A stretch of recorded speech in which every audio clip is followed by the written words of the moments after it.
It is Thursday, July 9th, 2026, and this is the Good Egg Immigrant Grocery Store stand-up comedy tour takeover of What Should We Talk About with Jenny Yang. Yes!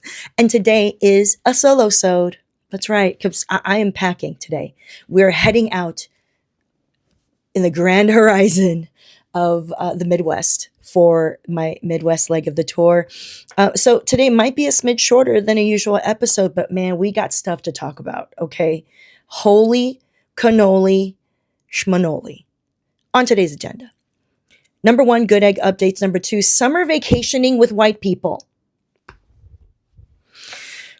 Number 3, Emmy nominations are out and my recommendations for what to watch. Number 4, they push AI on us like drugs. Number 5, why I don't ask for consent from my mom when it comes to fun, aka caring for aging parents. Number 6, IVF and perimenopausal hormone chaos, and joking about Slew-uh-side for my Good Egg show. You know, light content. This is probably going to be paywalled. And number 7, that video of those 2 consultants who found Graham Plattner as a candidate for Senator of Maine. You have to see that video. I'll try to link it in the show notes. And number 8, action items. You know what to do. This is What Should We Talk About? Your weekly catch-up time with smart and funny people to find joy in an unjust world. We discuss topics submitted by our guests and you, the listener. Any topic, current, old, big, small, nerdy, petty, from pop culture to the personal and political. Catch shorter preview episodes wherever you pod. But if you want full episodes, uncut, and bonus episodes, become a paid subscriber at jennyyang.substack.com. So if this episode cuts out mid-convo, don't get mad. Get subscribing. I was like, recently someone commented, if you look on a previous episode, it was like, I really loved your conversation with Peter Kim about Korean stuff, but I hated that it cut out mid-convo. I wanted to see the whole thing. I'm like, I'm so sorry, but I need to pay my bills. And when it gets good, there might be a cutoff. I'm just saying. Even if you just become a member for 1 month, that's like $8 and then cancel it. I don't know. Just share it with a friend. I don't care. Anyway, I just thought that was funny. But I do appreciate it when you comment and tell me things because it makes me giggle and it makes me feel like there's like real people out there. All right. Hit follow and give us a rating and review wherever you pod. I will read those reviews and messages like I just did sort of right now because you don't want to feel like you're losing your mind and because we long for a better world filled with fun, love, joy, and cool shit. This is What Should We Talk About with Jenny Yang at jennyyang.substack.com. Good egg updates. Number 1, I got a map and I want to show it to you. Okay. Because I need your help. This July, I'm going all across the Midwest and my Detroit show fell through. If you follow me on Instagram, I made a video about this, but ICE activity has not stopped, you guys. It's just less visible. They're doing a lot of more sort of like strategic little quick ones. Some of it you see got violent. We have in Houston, the ICE agents killed someone that they were pursuing in unmarked vehicles. And I'm so sorry I don't have his name written down right here, but we have to talk about it. We have to stay on top of what they're doing. And because ICE activity has not gone down, the good people of Detroit, Michigan, and the organization that we were talking to are so overwhelmed they're not able to help me in finding a grocery store for my Good Egg Immigrant Grocery Store stand-up comedy tour. And so I took it to the streets. I took it to the internet to make sure everyone can help me if we can still salvage a July 28th or July 29th date in Detroit or Dearborn. I want to go. I've never been. And so let me show you. Let me show you my little map. Ooh-wee. Look at this map. I just updated it just now just for you. Look at that. You know, you get to see a reflection of my window, but here we go. You see that? You see the Midwest? Oh, there we go. Microphone. You see the Midwest right there? Yeah. Going to Minneapolis this Saturday. It's sold out. Chicago will sell out soon. That's next Thursday. And then after that, we're going to be in Madison. And then I'm going to go to the Northwoods to vacation with white people. And then we're going to be in Milwaukee. And then I want to go to Detroit before I head back to the West Coast. So So that's what that is. All right. Go to jennyyang.tv for the full tour schedule and lineup. And we only drop these tickets, I don't know, like sometimes a week, maybe 2 weeks before the actual show, because sometimes the details that we need to get together with these local organizations and grocery stores takes a little bit to figure out. And so, y'all, if you know of an immigrant grocery store in Dearborn or Detroit, Michigan, that can seat a minimum of 50 folding chairs, let's do it. Send them my way at Jenny Yang TV on Instagram or TikTok, or email me. Honestly, I have a public email, contact at jennyyang.tv. So yeah, let's get me to Detroit. I want to like go hang out with the aunties and uncles. Never been. Number 2, summer vacationing with white people. Can I tell you, I cannot stop thinking about Nolan Wells, the teenager who was first reported missing and then found deceased off of a small island in the Mississippi water area. Okay. And I hope you've heard about this already. The details are so shady, not just because I care about racial justice and about evidence of how our white supremacist systems always fail us. I am also a true crime person. And when you hear these details, so Nolan, and there's photos of the actual boating trip. It's like 18, about to turn 19, a football player in the Mississippi area. He's out there with like a bunch of white kids, right? Just a bunch of Abercrombie and Fitch, Chad looking dudes. And he's the one black guy, right? And so they're on a boat, hanging out where people who boat go to this small island called Horn Island or something off the coast of Mississippi. And there's even video of them allegedly having an altercation. Fast forward, how is it that this group of white kids left that island on their boat that Nolan came with them on, also had Nolan's cell phone, and they were like, oh yeah, Nolan said he was just going to catch a boat ride with someone else without his cell phone? How are you? You are 18 years old, out on a body of water. Are you ever going to let go? Are you ever going to let go of your cell phone? No. You're taking photos. I don't know. You're checking the internet. I don't know. But you do not. It might as well be sewn to your hand. If you're 18, no, thank you. If a group of white kids take their boat back to the mainland without you and you came with them and they have your phone, no one's going to trust that. And there are some deleted messages apparently. So we'll see about that. We'll see what the results are. So just rest in peace to Nolan Wells in Mississippi. I bet their family is so heartbroken. They've all lawyered up. This is going to be a bit of a battle, I have a feeling.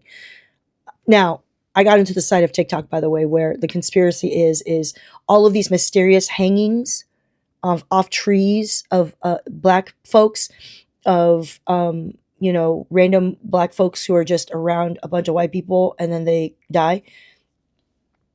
Conspiracy, alleged, is that these are clan initiation rituals. That just sent a chill up my spine. But it's not true. I don't know. I just got onto that side of TikTok. All right. Oh, and then speaking of summer vacationing with white people, I am going to spend a few days in the North Woods of Wisconsin with Corey and his family because they're white. Because they have a house on a lake. It's like the longest or the most contiguous lakes, it's all strung together in like the North Woods area in Wisconsin. And Corey's grandfather, who was an architect and builder, built with his own hands this house that they have on the lake. There's a pontoon boat.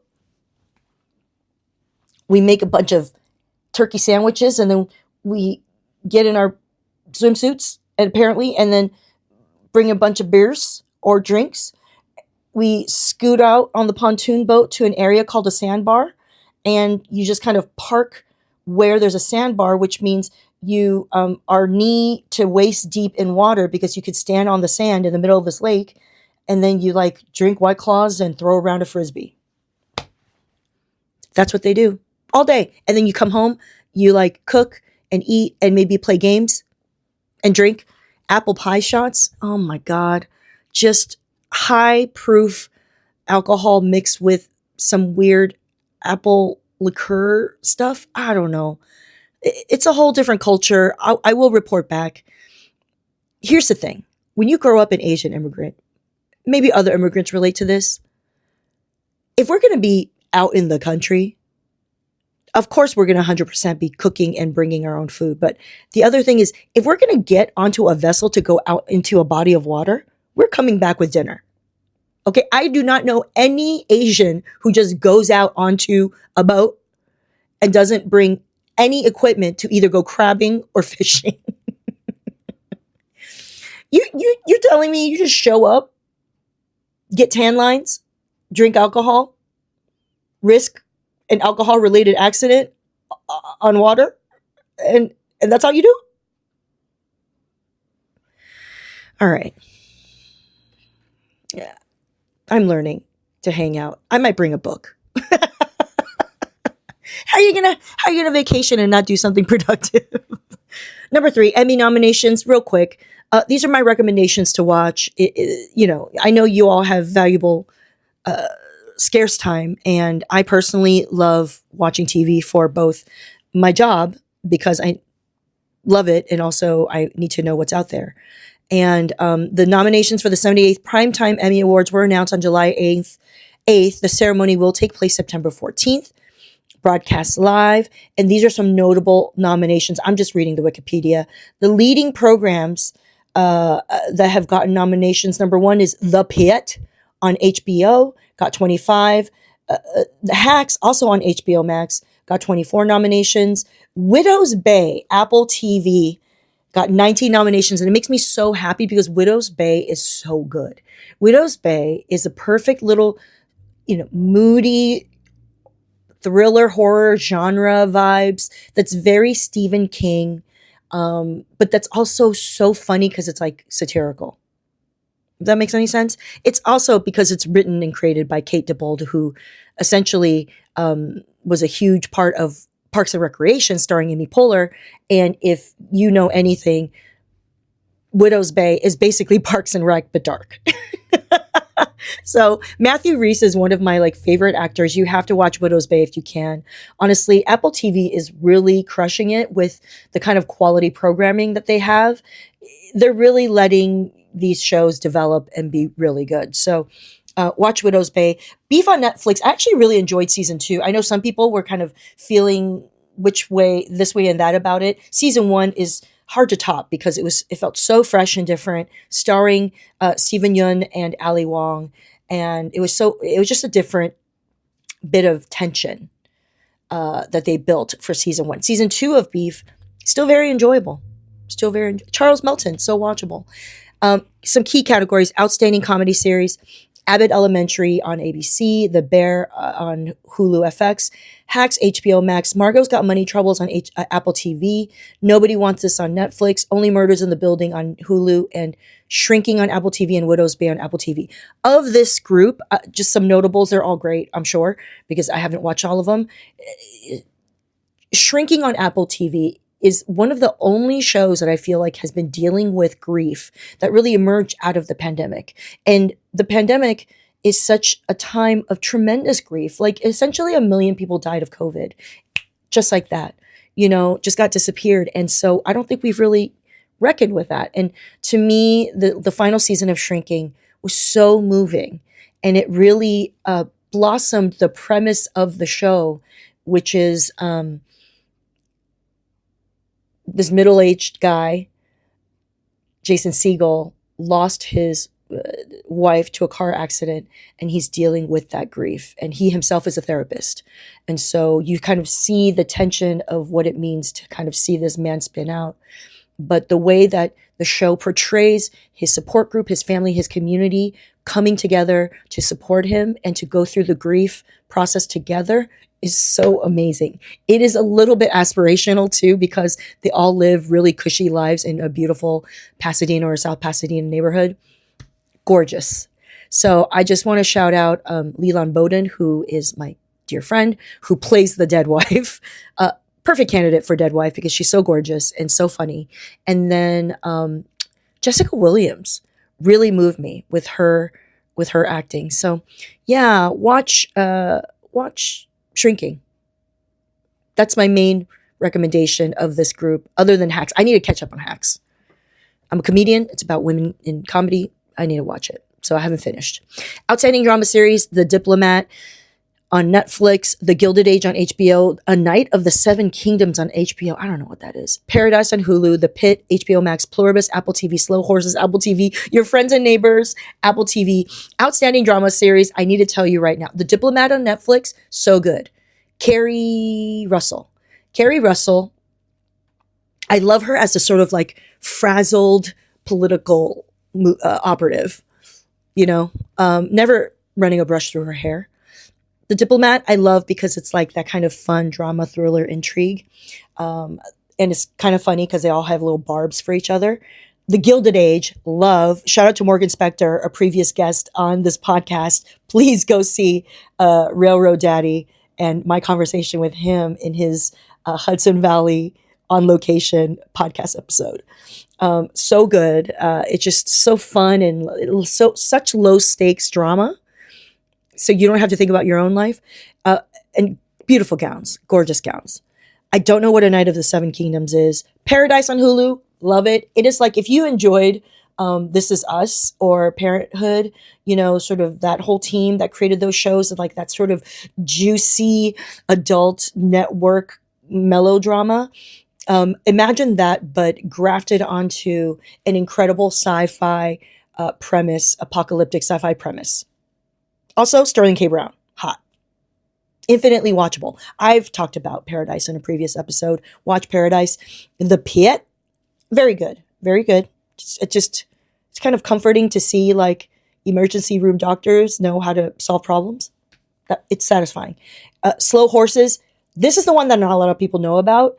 It is so funny. This is truly, it's like a thriller, but for it to be a drama series, just simply because it's 1 hour long, I'm so confused. Like, because Slow Horses is one of the funniest shows to me because they're so British and funny with their little wit.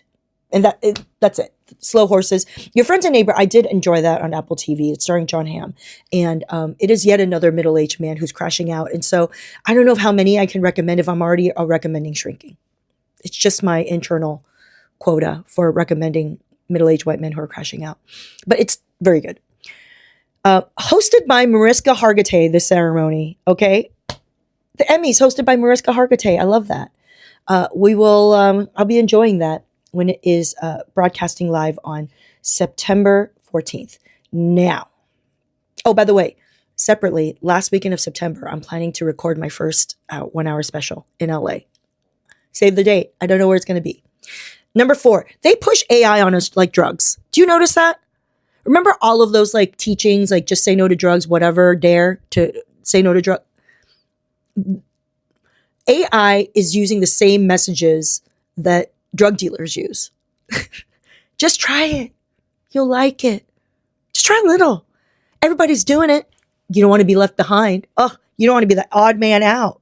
I hate it. I hate it so much.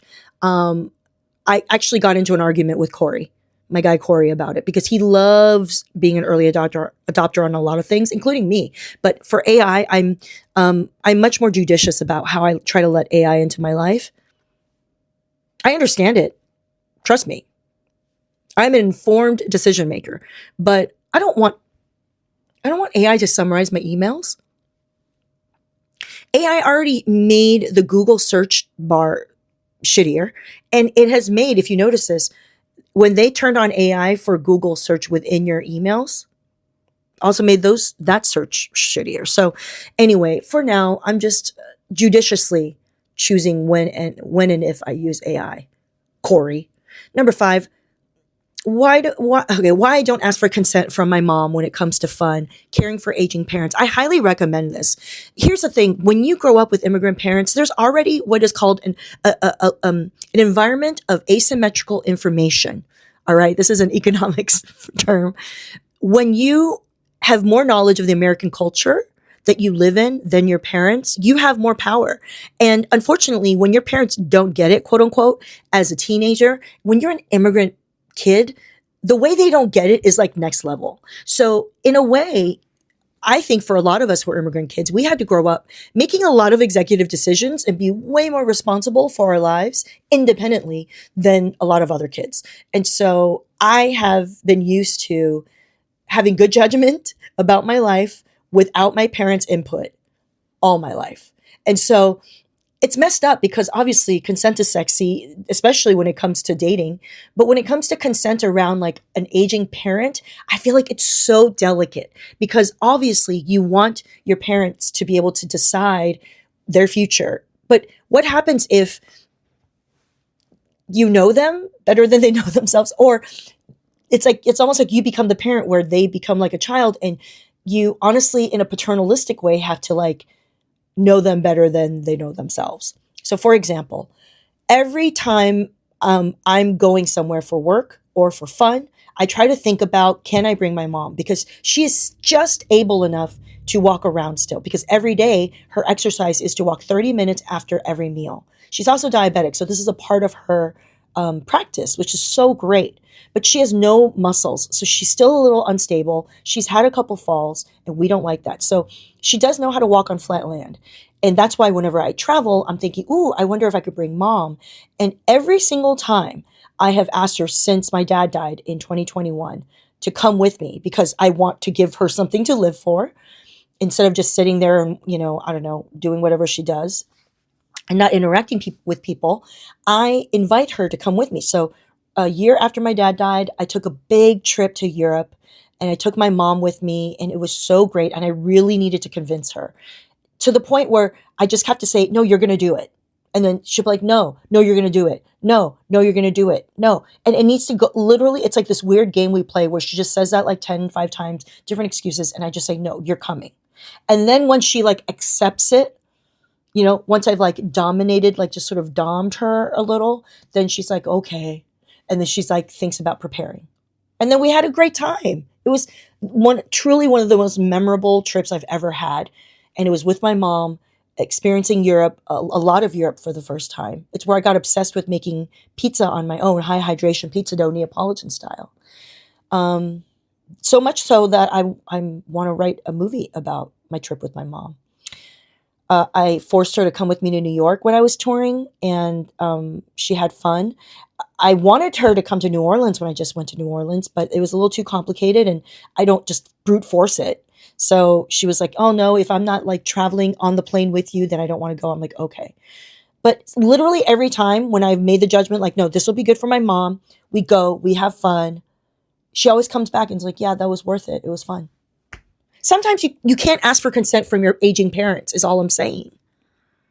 And now we're going to San Diego. I already forced her. Okay. I'm going to be in San Diego, I think August 1st. Check out jennyyang.tv. It's going to be so fun. It's just a 2-hour drive from LA.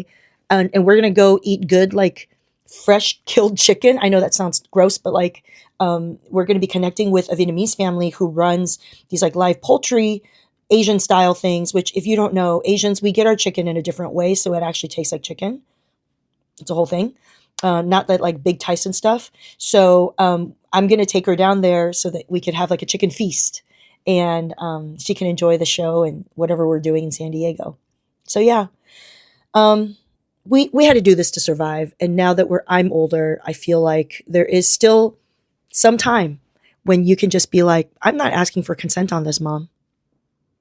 This is for your own good. We're going to have fun. Highly recommend. Tell me if you've ever done that with your parents. Number 6. Look at this. Number 6. We're already there.